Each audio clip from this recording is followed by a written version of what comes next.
Alright, so Murder Drone's Intermission came out the other day, and in case you don't know, it's a fan episode animatic made by this person. I forgot their name, I'm so sorry.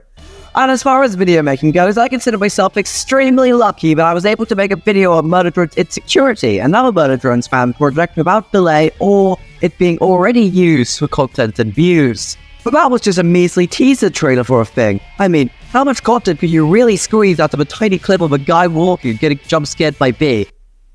Well, the last 4 minutes apparently, but that's not the point! The point is, the same night I watched it, I sat down in nothing but a bathrobe and I paused my game to be here underwear, eating Pop-Tarts and thought, damn, if I want to get this video out before anyone else can steal all their views, I'm gonna have to log the fuck in, huh? So I was forced to take the 5+ and the nicotine in order to get this video out on time.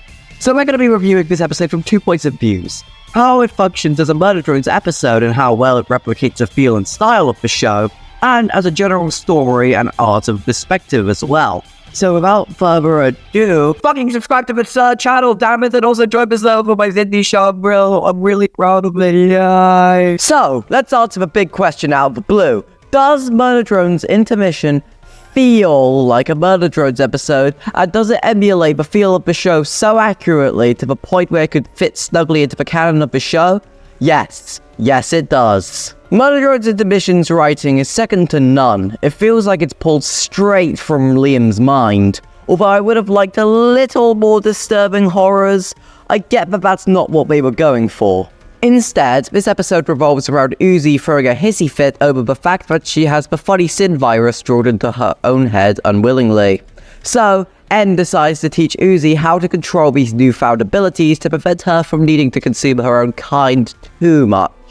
V being V is unenthusiastic, and after a few failed attempts, Uzi goes all crazy from all of the virus shit, and V decides she's going to fucking kill her.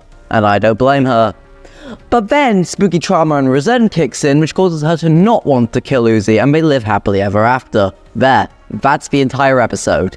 But it doesn't necessarily need to be the high-stakes action and mystery that the normal show is. Thanks to the fact that this episode is less trying to be a full episode, but rather trying to tell you that these characters do things off-screen, that they're alive, and some things that they do off-screen, whilst not as action-packed or as exciting as the normal ones, can still be stories of their own. Voice acting in this doesn't sound exactly spot on, aka V and N sound a little off on the voices, and you can definitely tell that the person voicing Uzi was a lot younger than Elsie. But generally, the voice acting is still surprisingly accurate, and you honestly can never go into a fan project and expect the voice acting to be super accurate. In fact, after a while, they kinda have their own little charm to it and deliver their lines with almost no interference. So I can't really be mad at the voice acting for much longer. The storyboard art is also really good, and it feels like a genuine storyboard for the show. And the expressions are absolute. I am jealous of the expressions of the characters in these pictures. It feels like these drawings can encapsulate any emotion in its faces. Joyful but relieved, happy and proud but with a hint of lonely, scared, sad and horrified. The whole 9 yards! Meanwhile, I can only draw tired, pissed and cocky ass bitch. I am honest to God jealous of these expressions, because as someone working on his own indie cartoon, I wish I could draw faces this emotional. And I'm happy to say that shipping debates is not a problem here, as it delivers to all fronts. NX Uzi, NXV, VX Uzi, NXV X Uzi, the whole 9 yards. Again. It's not like there's any more ships than that. Weird. And perhaps the best thing this fan episode has to offer was a real conversation and interaction between Uzi and V. Yet alone, it delivered it perfectly. You'll have to watch it to understand how good it was done, but the actual show never actually provided us with some good Uzi and V conversations, aside from V threatening Uzi. We never got some emotional heart-to-heart moments between Uzi and V, and by adding this episode to the canon, it makes the "I trust you" line feel so much more earned and deserved.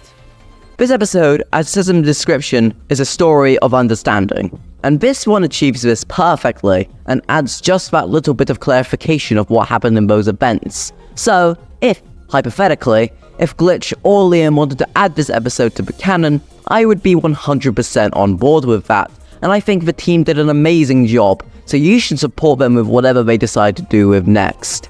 And at the end of the video, they talked about 2 other Murder Drones fan projects, Murder Drones Strays and of course Murder Drones Insecurity. Expect potential videos on both.